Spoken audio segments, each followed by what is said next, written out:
സുഗമോദേവി സീരിയലിൻ്റെ ഇന്നത്തെ എപ്പിസോഡിൻ്റെ promo review വിശേഷങ്ങളിലേക്ക് എല്ലാവർക്കും സ്വാഗതം. എന്തായാലും നമ്മളുടെ ഇസബല്ലയുടെയും കെവിൻ്റെയും എല്ലാ ചതികളും ഷാരിക തന്നെ കണ്ടുപിടിച്ച് അതെല്ലാവരുടെയും മുന്നിൽ വെളിപ്പെടുത്തുന്ന ഒരു എപ്പിസോഡാണ് ഇന്ന് വരാൻ പോകുന്നത്. എന്തായാലും ഇസബല്ലയും കെവിനും കൂടെ സംസാരിച്ച് നിൽക്കുന്ന സമയത്ത് ഷാരിക അങ്ങോട്ട് വരുന്നുണ്ട്. ഷാരികേനെ പക്ഷേ ഈ കെവിനോ ഇസബല്ലയോ കാണുന്നില്ല. ഇവർ സംസാരിക്കുന്നത് നന്ദനെക്കുറിച്ചായിരിക്കും എന്ന് തോന്നിയതുകൊണ്ട് തന്നെ ഷാരിക ഇവരറിയാതെ തന്നെ കെവിൻ്റെ കാറിൻ്റെ ഉള്ളിൽ കയറിയിരിക്കുന്നുണ്ട്. ഈ സമയത്ത് ഇസബല്ല കെവിനോട് പറയുന്നുണ്ട്, എന്തായാലും നമുക്ക് പോയാലോ കെവിൻ, നന്ദനെക്കുറിച്ചോ ഋഷിയെക്കുറിച്ചോ എന്തെങ്കിലും വിവരം കിട്ടുമെന്ന് നോക്കാം. ഇനിയിപ്പോൾ പാപ്പൻ്റെ തൊപ്പി തെറിച്ചാലും നമ്മൾക്ക് ഇവിടെ പിടിച്ച് നിൽക്കണ്ടേന്ന് ചോദിക്കുമ്പം കെവിൻ പറയുന്നുണ്ട്, അത് നീ പറഞ്ഞത് നേരാ. പാപ്പൻ്റെ ജോലി പോയി കഴിഞ്ഞാൽ പിന്നെ നമ്മളുടെ കാര്യം ആകെ അവതാളത്തിലാവും. അതിനു മുമ്പ് എങ്ങനെയെങ്കിലും ഋഷിയും നന്ദനെ നമ്മൾ കണ്ടെത്തണം, ഇല്ലെങ്കിൽ നമ്മൾ ജയിലിൽ പോകേണ്ട വരുമെന്ന് പറയണു. ഇതൊക്കെ കേട്ട് ഷാരികയാണെങ്കിൽ ആകെ സംശയത്തിലിരിക്കുന്നുണ്ട്. ഋഷി മരിച്ചു എന്നല്ല പറഞ്ഞാൽ പിന്നെ എങ്ങനെയാണ് ഋഷിയെ കണ്ടെത്തണേ?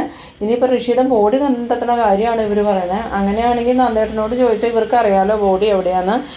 അതൊന്നും അല്ല എന്നൊക്കെ ഇങ്ങനെ മനസ്സിൽ ആലോചിച്ചിരിക്കുന്ന സമയത്ത് കെവിൻ പറയുന്നുണ്ട്, ഇതിൻ്റെ എല്ലാം കാരണം നീ തന്നെയാണ്. നിനക്ക് നന്ദനോടുള്ള ആ താല്പര്യം കൊണ്ട് ഈ പ്രശ്നങ്ങളൊക്കെ ഉണ്ടായത്. എന്തായാലും നന്ദൻ്റെ വിവാഹം കഴിഞ്ഞ സ്ഥിതിക്ക് നിനക്ക് നന്ദനെ അങ്ങോട്ട് വിട്ട് കളയായിരുന്നു. പിന്നെയും നന്ദനെ മനസ്സിൽ ചുമന്നുകൊണ്ട് നടക്കേണ്ട കാര്യം ഉണ്ടായില്ല എന്ന് പറയുമ്പം ഇസബല്ല പറയുന്നുണ്ട്, ശരിയാ കെവിന്, ഞാൻ ഇത്രയൊക്കെ പ്രശ്നങ്ങൾ വരുമെന്ന് വിചാരിച്ചില്ല. എന്തായാലും നമ്മൾ ഋഷി മരിച്ചു എന്ന് വരുത്തി തീർത്തതോടുകൂടിയാണല്ലോ ഈ പ്രശ്നങ്ങളുടെയൊക്കെ ആരംഭം. നന്ദനെ കൊടുക്കാൻ വേണ്ടിയിട്ട് നമുക്ക് അങ്ങനെ ഒരു നാടകം കളിക്കണ്ടായിരുന്നു കെവിൻ എന്ന് പറയുമ്പം കെവിൻ പറയുന്നുണ്ട്, ശരിയാ ബെല്ല, പാവം നന്ദൻ, നമ്മളവനെ ഒരുപാട് ഉപദ്രവിച്ചു. ഋഷിയെ കൊന്നു എന്നും പറഞ്ഞ് അതിൻ്റെ പേരിൽ നമ്മൾ അവനെ ഒരുപാട് ബ്ലാക്ക് മെയിൽ ചെയ്യുകയും ചെയ്തു. അങ്ങനെ നമ്മളെ പേടിച്ചിട്ടാണല്ലോ അവനന്ന് ആ പ്ലാന്റിനുള്ള അനുമതി ദേവികയും കൊണ്ട് ഒപ്പിടിപ്പിച്ചത് തന്നെയെന്ന്. ആ സമയം നമ്മളുടെ ഷാരികയാണെങ്കിൽ ഇതെല്ലാം കേട്ട് അത്ഭുതപ്പെട്ട് ഇങ്ങനെ കാറിൽ തന്നെ ഇരിക്കുകയാണ്. പക്ഷേ കാറിൽ ഷാരിക ഉണ്ടെന്നുള്ള വിവരം ഈ ഇസബല്ലയ്ക്കോ കെവിനോ മനസ്സിലാവണില്ല. പിന്നീട് കാണിക്കുന്നത് നമ്മളുടെ അരുന്ധതിനെയാണ്. അരുന്ധതിയാണെങ്കിൽ ഇനി ഋഷി എവിടെ പോയി തേടും, ആരോട് സഹായം തേടും എന്നൊക്കെ ഇങ്ങനെ ആലോചിച്ച് നിൽക്കുന്ന സമയത്ത് അരുന്ധതിയുടെ ഫോൺ ബെല്ലടിക്കുന്നുണ്ട്. ഫോൺ എടുത്ത് നോക്കിയതും പ്രഭാവതിയാണെന്ന് കണ്ടിട്ട് അരുന്ധതി വിചാരിക്കുന്നുണ്ട്, ഈ പ്രഭാവതി എന്തിനായിരിക്കും ഇപ്പോൾ വിളിക്കുന്നത്, ഇനിയിപ്പോൾ നന്ദൻ്റെ കാര്യം എന്തെങ്കിലും ചോദിക്കാനായിരിക്കും എന്നൊക്കെ വിചാരിച്ച് ഫോൺ എടുത്തിട്ട് എന്താ പ്രഭാവതി എന്ന് ചോദിച്ചതും നിൻ്റെ എല്ലാ കളികളും അവസാനിക്കാറായി എന്ന് ഈ പ്രഭാവതി പറയുന്നുണ്ട്. ആ സമയത്ത് അരുന്ധതി ചോദിക്കുന്നുണ്ട്, പ്രഭാവതി എന്തൊക്കെയാണ് ഈ പറയണേ, ഞാൻ എന്ത് കളി കളിച്ചു എന്നാണ് പറയണേന്ന് ചോദിക്കുമ്പം എന്നോടുള്ള ശത്രുത തീർക്കാനല്ലേടി നീ മീരയെ കൊന്നത്. ആ സമയത്ത് അരുന്ധതിക്കാണെങ്കിൽ ഒന്നും തന്നെ മനസ്സിലാവണില്ല. അരുന്ധതി ചോദിക്കുന്നുണ്ട്, ഏത് മീര, ആരാ ഞാൻ കൊന്നെന്ന പ്രഭാവതി പറയണേന്ന് ചോദിക്കുമ്പം നിനക്ക് മീരയെ അറിയില്ലേ, ചന്ദ്രമതിയുടെ മകള് മീരയെ കൊന്നത് നീ അല്ലേടി, മീര എനിക്ക് സ്വന്തം മകളെ കൂട്ടായിരുന്നു, എന്നോടുള്ള പ്രതികാരം വീട്ടാനല്ലേ നീ മീരയെ കൊന്നത്, നിനക്കെന്നാ എന്നെ കൊന്നാൽ പോരായിരുന്നോ, ആ പാവം കുട്ടി എന്ത് തെറ്റ് ചെയ്തിട്ടാന്നൊക്കെ ചോദിക്കുമ്പം അരുന്ധതി പറയുന്നുണ്ട്, പ്രഭാവതി നിനക്ക് എന്താ തെറ്റിദ്ധാരണ വന്നതാ, ഞാൻ ആരെയും കൊന്നിട്ടൊന്നുമില്ല, പിന്നെ നീ ഈ പറയണ മീരയെ ഞാൻ കണ്ടിട്ട് കൂടിയില്ല. ആ സമയത്ത് പ്രഭാവതി പറയുന്നുണ്ട്, നിൻ്റെ അഭിനയം തകർക്കുന്നുണ്ട്, എന്തായാലും നീ അധിക ദിവസമൊന്നും ഇനി അഭിനയിച്ച് നടക്കൂല, നീ ജയിലിലേക്ക് പോകാനുള്ള സമയമായിട്ടുണ്ട്. അന്നേരം അരുന്ധതി ചോദിക്കുന്നുണ്ട്, പ്രഭാവതിക്ക് എന്താ നന്ദനെ കാണാതായപ്പോൾ സമനില തെറ്റിയോ, സമനില ഉണ്ടെങ്കിൽ എന്നെ വിളിച്ച് ഇങ്ങനെയൊന്നും സംസാരിക്കില്ലല്ലോ എന്ന് പറയുമ്പം എൻ്റെ മോനെ കാണാത്തതിൻ്റെ പിന്നിലും നീയാണെന്ന് എനിക്ക് അറിയാടി, എന്തായാലും അധികം വൈകാതെ തന്നെ എല്ലാം പുറത്തു വരുമെന്ന്. അത് കേട്ടതും അരുന്ധതിയാണെങ്കിൽ ദേഷ്യത്തോടുകൂടി ഫോൺ കട്ട് ചെയ്യുന്നുണ്ട്. അരുന്ധതി ഫോൺ കട്ട് ചെയ്ത് കഴിഞ്ഞതും ഈ പ്രഭാവതിയാണെങ്കിൽ ഭാർഗവിയോട് പറയുന്നുണ്ട്, അരുന്ധതിയോട് ഞാൻ സംസാരിച്ചപ്പോൾ അവൾ ഫോൺ കട്ട് ചെയ്തു എന്ന്. അന്നേരം ഭാർഗവി പറയുന്നുണ്ട്, ശരിക്കും ഈ അരുന്ധതി തന്നെയായിരിക്കും പ്രഭകുഞ്ഞെ മേരേനെ കൊന്നത്, അല്ലെങ്കിൽ പിന്നെ അവൾ ഫോൺ കട്ട് ചെയ്യേണ്ട കാര്യമില്ലല്ലോ, ഇനിയിപ്പോൾ നമ്മൾ എന്ത് ചെയ്യും പ്രഭകുഞ്ഞെന്ന് ചോദിക്കുമ്പം എനിക്കൊരു പിടിയില്ല ഭാർഗവി, ഇനി നന്ദനെ കടത്തിക്കൊണ്ട് പോയതും ഈ അരുന്ധതി തന്നെയാണെന്ന് എനിക്ക് സംശയമുണ്ടെന്ന് പറയുമ്പം ഭാർഗവി പറയുന്നുണ്ട്, ഞാൻ ആദ്യമേ പറഞ്ഞതല്ലേ അരുന്ധതി ആയിരിക്കും നന്ദനെ കാണാതായതിൻ്റെ പിന്നിൽ നിന്ന്, അന്ന് പ്രഭകുഞ്ഞോ സിദ്ധാർത്ഥ സാറോ ആരും അതിനൊരു ഗൗരവം കൊടുത്തില്ലല്ലോ, ഇനി എന്തായാലും അരുന്ധതിയുടെ പേര് വെച്ച് കേസ് കൊടുക്കാൻ. അന്നേരം പ്രഭാവതി പറയുന്നുണ്ട്, ദേവികയും സിദ്ധുവും കൂടി വരട്ടെ, ഇന്ന് തന്നെ അരുന്ധതിക്കെതിരെ ഒരു കംപ്ലൈൻറ്റ് കൊടുക്കണമെന്ന്. പിന്നീട് കാണിക്കുന്നത് നമ്മുടെ മുരളീനെയാണ്. മുരളിയാണെങ്കിൽ വീട്ടിൽ വന്നതും ഗൗരിയോട് ഈ പ്രകാശ് മേനോൻ വന്ന കാര്യം പറയുന്നുണ്ട്. ആ സമയത്ത് ഗൗരി ചോദിക്കുന്നുണ്ട്, അയാൾ പറഞ്ഞതൊക്കെ സത്യമായിരിക്കും മുരളിയേട്ടാന്ന് ചോദിക്കുമ്പം എനിക്ക് തോന്നണില്ല ഗൗരി, അവനൊരു പക്കാ ക്രിമിനലാണ്, അവൻ എന്തെങ്കിലും പ്ലാൻ കണ്ടുകൊണ്ട് ഓരോരോ കാര്യങ്ങൾ പ്രഭാൻ്റിയോട് പറഞ്ഞതായിരിക്കും, അല്ലാതെ അരുന്ധതി ഒന്നും ആയിരിക്കില്ല മീരയെ കൊന്നേന്ന് പറയുമ്പം ഗൗരി പറയുന്നുണ്ട്, എന്നാലും അരുന്ധതി അല്ലെങ്കിൽ പിന്നെ അരുന്ധതി കൊന്നു എന്ന് പ്രഭാൻ്റിയോട് പറഞ്ഞിട്ട് അയാൾക്ക് എന്താ ഗുണം, അയാൾ എന്തായാലും നിലവിൽ ശിക്ഷ അനുഭവിച്ചുകൊണ്ടിരിക്കുമല്ലേ എന്ന് ചോദിക്കുമ്പം മുരളി പറയുന്നുണ്ട്, എനിക്കറിയില്ല, ഇതിൻ്റെ പിന്നിൽ വേറെ എന്തെങ്കിലും ഒരു ചതി ഉണ്ടാവും, ഇനിയിപ്പോൾ നന്ദനെ കാണാതായതും അവൻ കാരണമാണോ എന്ന് അറിയില്ലല്ലോ. അന്നേരം ഗൗരി പറയുന്നുണ്ട്, അത് മുരളിയേട്ടൻ പറഞ്ഞത് നേരാ, ഇനിയിപ്പോൾ നന്ദനെ കടത്തിക്കൊണ്ട് പോയതും ആ പ്രകാശ് മേനോനായിരിക്കുമോ, അവൻ പരോളിൽ വന്നിട്ട് കുറച്ച് ദിവസമായി എന്നല്ലേ പറഞ്ഞേ. എന്നിട്ട് ഇന്നലെയല്ലേ ഗിരിയേട്ടൻ്റെ വീട്ടിൽ ചെന്നത്. അപ്പോൾ ഇതിനു മുമ്പ് അവൻ എവിടെയായിരുന്നു? ആ സമയത്ത് മുരളി പറയുന്നുണ്ട്, എന്തായാലും അവൻ്റെ മേലൊരു ശ്രദ്ധ വേണമെന്ന് സിദ്ധാർത്ഥനങ്ങൾ എന്നോട് പറഞ്ഞിട്ടുണ്ട്. ഞാനിനി അവൻ്റെ പിന്നാലെ തന്നെ ഉണ്ടാവുമെന്ന്. ഇതേസമയം സിദ്ധാർത്ഥനാണെങ്കിൽ ഹരിയങ്കളിനെ വിളിക്കുന്നുണ്ട്. ഹരിയേട്ടൻ ഇത് എവിടെയാണെന്ന് ചോദിക്കുമ്പം, എന്താ സിദ്ധു എന്തെങ്കിലും അത്യാവശ്യം ഉണ്ടോ എന്ന് ചോദിക്കുമ്പം, അതല്ല ഹരിയേട്ട, ആ പ്രകാശ് മേനോൻ പരോളിൽ ഇറങ്ങിയിട്ടുണ്ടെന്ന് പറയണം. അന്നേരം ഹരിയങ്കൾ ചോദിക്കുന്നുണ്ട്, അതിനിപ്പോൾ എന്താ സിദ്ധു പ്രശ്നം? അവൻ പരോളിൽ ഇറങ്ങിയെന്ന് വിചാരിച്ച് നമുക്ക് പ്രശ്നമൊന്നുമില്ലല്ലോ എന്ന് പറയുമ്പോൾ, അതല്ല, അവൻ പരോളിൽ ഇറങ്ങിയിട്ട് 15 ദിവസമായി എന്നാണ് പറഞ്ഞത്. പക്ഷേ അവൻ ഗിരിയുടെ വീട്ടിലേക്ക് ചെന്നത് ഇന്നലെ മാത്രം. അപ്പോൾ അവൻ ഇത്രയും ദിവസം എവിടെയായിരുന്നു എന്നൊന്ന് നമ്മൾ അന്വേഷിക്കേണ്ട ഹരിയേട്ടാന്ന് ചോദിക്കുമ്പം ഹരിയങ്ങൾ പറയുന്നുണ്ട്, എല്ലാം കൂടി കൂട്ടി വായിക്കുമ്പം എന്തോ ഒരു പശപ്പശക്ക് തോന്നുന്നുണ്ടല്ലോ സിദ്ധു. അതുമാത്രമല്ല ഹരിയേട്ട, ഇവിടെ വന്നിട്ട് പ്രഭയോട് അവൻ മീരയെ കൊന്നിട്ടില്ല, മീരയെ കൊന്നത് അരുന്ധതിയാന്നൊക്കെ പറഞ്ഞിട്ടുണ്ട്. അതെന്താ അവൻ അങ്ങനെ പറഞ്ഞ്? അവനല്ലേ അപ്പം മീരയെ കൊന്നേന്ന് ചോദിക്കുമ്പം അവൻ അങ്ങനെയാണ് പറയണത്, അരുന്ധതിയാണ് കൊന്നേന്ന് ഏതോ ഒരു ഗുണ്ട ജയിലിൽ വെച്ച് അവനോട് പറഞ്ഞതെന്ന്. അന്നേരം ഹരിയങ്ങൾ പറയുന്നുണ്ട്, ഇത് നമുക്ക് വിശ്വസിക്കാൻ പറ്റുമോ സിദ്ധു? എൻ്റെ അഭിപ്രായത്തിൽ അതൊന്നും വിശ്വസിക്കാൻ പറ്റില്ല. അവൻ പക്കാ ക്രിമിനലാണ്. അവൻ വേറെ എന്തൊക്കെയോ മനസ്സിൽ പ്ലാൻ ചെയ്യുന്നുണ്ട്. അതനുസരിച്ച് അവനിവിടെ വന്ന് പ്രഭയോട് ഇതൊക്കെ പറഞ്ഞേക്കണേ. എന്തായാലും അവനെ ഒന്ന് ശ്രദ്ധിക്കണം ഹരിയേട്ടാന്ന്. അന്നേരം ഹരിയങ്കൾ പറയുന്നുണ്ട്, അത് സിദ്ധു പറഞ്ഞത് നേരെ. അവൻ 15 ദിവസമായി പരോളിൽ ഇറങ്ങിയെങ്കിൽ ഇത്രയും ദിവസം അവൻ എവിടെയായിരുന്നു എന്ന് നമ്മൾ കണ്ടെത്തണം. ഇനിയിപ്പോൾ നന്ദൻ്റെ തിരോധാനത്തിന് പിന്നിൽ ഇവനാണോ എന്ന് നമ്മൾ സംശയിക്കണം. അന്നേരം സിദ്ധാർത്ഥൻ പറയുന്നുണ്ട്, എനിക്കും ആ ഒരു സംശയമുണ്ട് ഹരിയേട്ട. എന്തായാലും എന്നോടും എൻ്റെ കുടുംബത്തിനോടും ആ പ്രകാശ് മേനോന് നല്ല ശത്രുതയുണ്ട്. അതിൻ്റെ പേരിൽ അവൻ നന്ദനെ തട്ടിക്കൊണ്ടു പോയതാണോ എന്നും എനിക്ക് സംശയമുണ്ട്.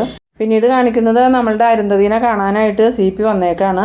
CP അരുന്ധതിയുടെ അടുത്തേക്ക് വന്നിട്ട് ചോദിക്കുന്നുണ്ട്, മേഡം എന്തിനാ എന്നെ അത്യാവശ്യമായിട്ട് കാണണമെന്ന് പറഞ്ഞതെന്ന് ചോദിക്കുമ്പം CP വേറൊരു പ്രശ്നം വന്നിട്ടുണ്ട്. എന്ത് പ്രശ്നം മേഡം എന്ന് ചോദിച്ചതും, ഇന്നെന്നെ പ്രഭാവതി വിളിച്ചായിരുന്നു. ആ ചന്ദ്രമതിയുടെ മോള് മീര കൊല്ലപ്പെട്ടിട്ടുണ്ടായിരുന്നില്ലേ, മീരയെ കൊന്നത് ഞാനാന്നും പറഞ്ഞാൽ പ്രഭാവതി എന്നെ വിളിച്ചതെന്ന്. അന്നേരം CP ചോദിക്കുന്നുണ്ട്, എന്ന് മേഡം മീരയെ കൊന്നത് മേഡമാണോ? അവരെന്തൊക്കെയായി പറയണതെന്ന് ചോദിക്കുമ്പം എനിക്കും അതൊന്നും മനസ്സിലാവണില്ല CP. എന്തായാലും എന്നെ വിളിച്ച് ഒരുപാട് ദേഷ്യപ്പെട്ടു. അധികം വൈകാതെ തന്നെ എന്നെ ജയിലിലേക്ക് വിടുമെന്നും പറഞ്ഞു. മീരയെ കൊന്നത് ഞാനാന്നാ പ്രഭാവതി തർപ്പിച്ച് പറയണേന്ന്. അന്നേരം CP പറയുന്നുണ്ട്, മേഡത്തിന് മീരയെ അറിയുമെന്ന് ചോദിക്കുമ്പം ഇല്ല CP, ഞാൻ മീരയെ കണ്ടിട്ട് കൂടിയില്ല. ആദ്യമായിട്ട് ആ മീര എന്നുള്ള പേര് പോലും ഞാൻ കേൾക്കണേന്ന്. ആ സമയത്ത് CP പറയുന്നുണ്ട്, എന്തൊക്കെയോ അപകടം നമ്മുടെ പിന്നാലെ ഉണ്ടെന്ന് തോന്നുന്നു മേഡം. ഇതാരോ അവിടെ ചെന്ന് പറഞ്ഞു കൊടുത്തതായിരിക്കും. എന്തായാലും പ്രഭാവതിക്ക് മേഡത്തിനോടുള്ള ശത്രുത അറിയാവുന്ന ആരോ ആണ് ഇതിൻ്റെ പിന്നിൽ കളിക്കണേ. ഇനിയിപ്പോൾ നന്ദനെ ഋഷിയെ കടത്തിക്കൊണ്ട് പോയേക്കണതും അവർ തന്നെയാണോ എന്ന് സംശയിക്കണമെന്ന് പറയുമ്പം അരുന്ധതി പറയുന്നുണ്ട്, എനിക്കും അങ്ങനെ ഒരു സംശയമുണ്ട്. ഞാനും പ്രഭാവതിയും തമ്മിൽ ശത്രുതയുണ്ടെന്ന് അറിയാവുന്ന ആരോ ഒരാൾ ഇതിൻ്റെ പിന്നിൽ കിടന്ന് കളിക്കുന്നുണ്ട്. ഇനിയിപ്പോൾ നന്ദനെ ഋഷിയും കാണാനില്ലാത്തതിൻ്റെ പിന്നിലും അവർ തന്നെയായിരിക്കും. എത്രയും പെട്ടെന്ന് നമ്മൾക്ക് അതാരാന്ന് കണ്ടുപിടിക്കണം CP. ആ സമയത്ത് CP പറയുന്നുണ്ട്, നമ്മളത് എങ്ങനെ കണ്ടുപിടിക്കും മേഡം? എന്തായാലും ആ പ്രഭാവതിയോട് തന്നെ സംസാരിച്ച് കാര്യങ്ങളൊന്ന് ഡീറ്റെയിൽ ആയിട്ട് മനസ്സിലാക്കുക. പ്രഭാവതിയോട് ആരാ ഈ കാര്യങ്ങൾ പറഞ്ഞതെന്ന് മനസ്സിലായി കഴിഞ്ഞാൽ നമുക്ക് ആളെ കണ്ടുപിടിക്കാൻ പറ്റുമെന്ന്. അന്നേരം അരുന്ധതി പറയുന്നുണ്ട്, ഇനി ഞാൻ എങ്ങനെ പ്രഭാവതിയോട് സംസാരിക്കും CP? ഇപ്പം തന്നെ പ്രഭാവതിയോട് ദേഷ്യപ്പെട്ടാൽ ഞാൻ ഫോൺ വെച്ചേന്ന്. പിന്നീട് കാണിക്കുന്നത് നമ്മളുടെ ശാരികയാണെങ്കിൽ വീട്ടിലോട്ട് വരുന്നുണ്ട്. വന്നതും രാധിക വന്നിട്ട് ചോദിക്കുന്നുണ്ട്, നീ എവിടെയായിരുന്നു ശാരി എന്ന് ചോദിക്കുമ്പോൾ, ഞാൻ അത്യാവശ്യമായിട്ടൊരു സ്ഥലം വരെ പോയതാ, എനിക്ക് ഇപ്പം തന്നെ ചേച്ചീനെ കാണണം, ചേച്ചി ഇവിടെ ഉണ്ടോ എന്ന് ചോദിക്കുമ്പോൾ, ഉവ്വ മോള് വന്നിട്ടുണ്ട്, എന്താ ശാരി എന്തെങ്കിലും പ്രശ്നമുണ്ടോ എന്ന് ചോദിക്കുമ്പം അതൊക്കെ ഞാൻ ചേച്ചിയോട് പറഞ്ഞോളാമെന്നും പറഞ്ഞ് വേഗം തന്നെ ശാരിക ദേവികയുടെ റൂമിലോട്ട് ചെല്ലുന്നുണ്ട്. ദേവികയുടെ റൂമിലോട്ട് വന്നതും ദേവിക ചോദിക്കുന്നുണ്ട്, ശാരി നീ എവിടെയായിരുന്നു, എപ്പം മുതൽ നിന്നെ അന്വേഷിക്കണമെന്ന് പറയുമ്പം ഞാനൊരു അത്യാവശ്യത്തിന് പോയതാ ചേച്ചി, എനിക്ക് ചേച്ചിയോട് അത്യാവശ്യമായിട്ടൊരു കാര്യം പറയാനുണ്ട്, ചേച്ചി അത് ഗൗരവത്തിൽ കേൾക്കണം, നിസ്സാര കാര്യമൊന്നുമല്ല എന്ന് പറയുമ്പം ദേവികയാണെങ്കിൽ എന്താ ശാരി എന്താണെങ്കിലും പറയാമെന്ന് പറഞ്ഞതും, ചേച്ചിക്കൊരു സത്യം അറിയോ, ഋഷി മരിച്ചിട്ടൊന്നുമില്ല, നന്ദേട്ടൻ ഋഷിയെ കൊന്നുവെന്ന് ഇസബെല്ലയും കെവിനും കൂടി വരുത്തി തീർത്തതാണ്. അന്നേരം ഈ ദേവിക ചോദിക്കുന്നുണ്ട്, നീ എന്തൊക്കെ ശാരി പറയണേ, നിനക്ക് എന്നാ സുഖമില്ലാണ്ടായോ എന്ന് ചോദിക്കുമ്പം ഈ കാറിലിരുന്ന് ഇസബെല്ലയും കെവിനും പറഞ്ഞ ആ ഒരു കാര്യങ്ങളും ശാരിക എല്ലാം കേട്ടതെല്ലാം ദേവികയോട് പറയുന്നുണ്ട്. അത് കേട്ടതും ദേവികയാണെങ്കിൽ ഇങ്ങനെ ആകെ ഷോക്കാവുന്നുണ്ട്. എന്നിട്ട് ചോദിക്കുന്നുണ്ട്, നീ പറയണതൊക്കെ നേരാണോ ശാരി എന്ന് ചോദിക്കുമ്പം അതേ ചേച്ചി, ഇപ്പോൾ ഋഷിയെ കാണാനില്ല, അതെങ്ങനെയാണ് ഋഷിയെ കാണാതായി എന്ന് ചോദിക്കുമ്പം അരുന്ധതി മേഡം ഋഷിയെ പോലീസ് അറസ്റ്റ് ചെയ്തെങ്കിലോ എന്ന് പേടിച്ചിട്ട് ഋഷിയെ ദുബായിക്ക് കയറ്റി വിടാൻ വേണ്ടി CPയുടെ കൂടെ കാറിൽ എയർപോർട്ടിലേക്ക് പറഞ്ഞു വിട്ടിരുന്നു. CP ആണെങ്കിൽ എയർപോർട്ടിൽ ഋഷിയെ ഇറക്കി വിട്ടു. പക്ഷേ പിന്നീട് ഋഷിയെക്കുറിച്ച് ഒരു വിവരമില്ല. അരുന്ധതി മേഡം ദുബായിക്ക് വിളിച്ചു ചോദിച്ചപ്പം ഋഷി അവിടെ എത്തിയിട്ടില്ല എന്നാണ് പറഞ്ഞത്. ഇതുവരെ ഋഷിയെ കണ്ടെത്തിയിട്ടുമില്ല. ഋഷി എവിടെയാണെന്നറിയാതെ അരുന്ധതി മേഡം ആണെങ്കിൽ ആകെ ഭയന്നിരിക്കുക. അതുമാത്രമല്ല പോലീസിൽ കംപ്ലയിൻറ്റ് കൊടുക്കാനും അരുന്ധതി മേഡത്തിന് പേടിയാണ്. ഇത്രയും ദിവസം ഇസബെല്ലയും കെവിനും അരുന്ധതിമേടും എല്ലാം ചേർന്ന് ഋഷീനെ നന്ദേട്ടൻ കൊന്നെന്നും പറഞ്ഞ് നടക്കുകയല്ലായിരുന്നു.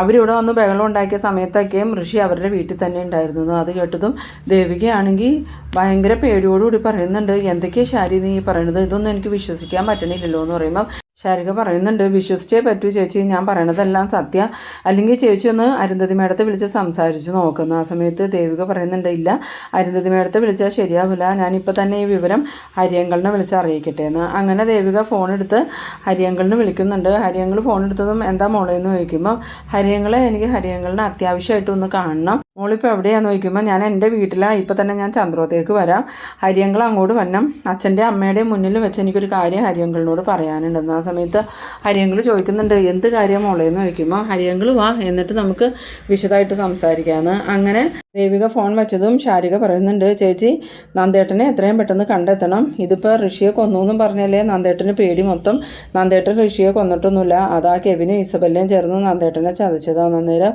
ഈ ദേവിക ചോദിക്കുന്നുണ്ട്, എന്നാലും കെവിന് എങ്ങനെ തോന്നി നന്ദുവിനെ ഇങ്ങനെ ചതിക്കാൻ, ചെയ്യാത്ത തെറ്റിൻ്റെ പേരിലല്ലേ നന്ദു ഇത്രയും നാളും വിഷമിച്ച് നടന്നത്, നന്ദുവിനെ മാനസികമായിട്ട് അവർ ടോർച്ചർ ചെയ്യുമായിരുന്നല്ലോ എന്ന് പറയുമ്പം ശാരിക പറയുന്നുണ്ട്, അത് വേറെ ഒന്നിനും അല്ലായിരുന്നു ചേച്ചി, നന്ദേട്ടനെ ഇസബെല്ലയ്ക്ക് ഭയങ്കര ഇഷ്ടമായിരുന്നു, അത് കോളേജിൽ പഠിക്കുന്ന കാലം മുതലുള്ള ഇഷ്ടം, അങ്ങനെ നന്ദേട്ടനെ സ്വന്തമാക്കാൻ വേണ്ടിയിട്ടാണ് ഇസബെല്ല ഈ കളിയൊക്കെ കളിച്ചത്. അന്നേരം ദേവിക പറയുന്നുണ്ട്, നേരാണോ ശാരി എന്ന് ചോദിക്കുമ്പം അതെ, അവർ പറയണത് ഞാൻ കേട്ടതാ ചേച്ചി നന്ദേട്ടനിൽ നിന്നും അകലാനും നന്ദേട്ടനെ ഇസബെല്ലയ്ക്ക് സ്വന്തമാക്കാനും വേണ്ടിയിട്ടാണ് ഈ കൊലപാതക കേസൊക്കെ അവർ മനഃപൂർവ്വം നന്ദേട്ടനെ പറഞ്ഞ് വിശ്വസിപ്പിച്ചത്, അല്ലാതെ നന്ദേട്ടനെ ആരെയും കൊന്നിട്ടൊന്നുമില്ല എന്ന്. എന്തായാലും ഇന്നത്തോടുകൂടി എല്ലാത്തിനും ഒരു തീരുമാനമായല്ലോ ചേച്ചി എന്ന് പറയുമ്പം ദേവിക പറയുന്നുണ്ട്, തീരുമാനമൊന്നും ആയിട്ടില്ല ശാരി, നന്ദുവിനെ കണ്ടു കിട്ടിയാലേ എല്ലാത്തിനും ഒരു തീരുമാനമാവുള്ളൂ എന്ന്. പിന്നീട് കാണിക്കുന്നത് നമ്മളുടെ ഹരിയങ്കളാണെങ്കിൽ ചന്ദ്രോത്തേക്ക് വരാണ്. ഹരിയങ്കളിനെ കണ്ടതും പ്രഭാവതി വന്നിട്ട്, എന്തായി ഹരിയേട്ടാ, നന്ദനെക്കുറിച്ച് എന്തെങ്കിലും വിവരം കിട്ടിയോ എന്ന് ചോദിക്കണം. അന്നേരം ഹരിയങ്കൾ പറയുന്നുണ്ട്, ഇല്ല പ്രഭ, ഒരു വിവരമില്ല, എന്നോട് ദേവിക വരാൻ പറഞ്ഞിട്ടാണ് ഞാൻ വന്നത്, സിദ്ധു എന്തേന്ന് ചോദിക്കുമ്പോൾ, സിദ്ധു ഇവിടെ ഉണ്ട്, ഞാനിപ്പോൾ തന്നെ വിളിക്കാമെന്ന് പറഞ്ഞ് പ്രഭാവതി സിദ്ധാർത്ഥിനെയും വിളിച്ചുകൊണ്ട് വരുന്നുണ്ട്. അപ്പോൾ തന്നെ നമ്മളുടെ ദേവിക അങ്ങോട്ട് വരുന്നുണ്ട്. ദേവിക വന്നതും ഈ ഹരിയങ്കളിനോടും സിദ്ധാർത്ഥിനോടും പ്രഭാവതിയോടും ആയിട്ടൊരു കാര്യം പറയാനുണ്ടെന്ന് പറഞ്ഞിട്ട് ഈ ശാരിക പറഞ്ഞ ആ കാര്യങ്ങളെല്ലാം ഇവരോട് പറയുന്നുണ്ട്. അത് കേട്ടതും ഇവരെല്ലാവരും ഇങ്ങനെ ഷോക്കായി പോകുന്നുണ്ട്. എന്നിട്ട് പ്രഭാവതി പറയുന്നുണ്ട്, എന്നാലും ആ ഇസബെല്ലയും കെവിനും എന്തിനായിരിക്കുമോ നന്ദനെ ഇങ്ങനെ ചതിച്ചതെന്ന് ചോദിക്കുമ്പോൾ, അതമ്മയ്ക്ക് മനസ്സിലായില്ലേ, അന്ന് ആ ഒരു പ്ലാന്റിന് വേണ്ടി നിങ്ങളെല്ലാവരും നിർബന്ധിച്ചിട്ടല്ലേ ഞാൻ അതിന് അനുമതി കൊടുത്തത്, അതിൻ്റെ പേരിൽ കോടികൾ ഇസബെല്ലയ്ക്കും കെവിനും കെട്ടിക്കാണുമെന്ന്. അത് കേട്ടതും നമ്മളുടെ ഹരിയങ്കളും സിദ്ധാർത്ഥനും ഇങ്ങനെ ഷോക്കായി നിൽക്കുന്ന ആ ഒരു സീനിലാണ് ഈ എപ്പിസോഡ് അവസാനിക്കുന്നത്. അപ്പോൾ നമുക്ക് അടുത്ത എപ്പിസോഡുമായി വീണ്ടും കാണാം.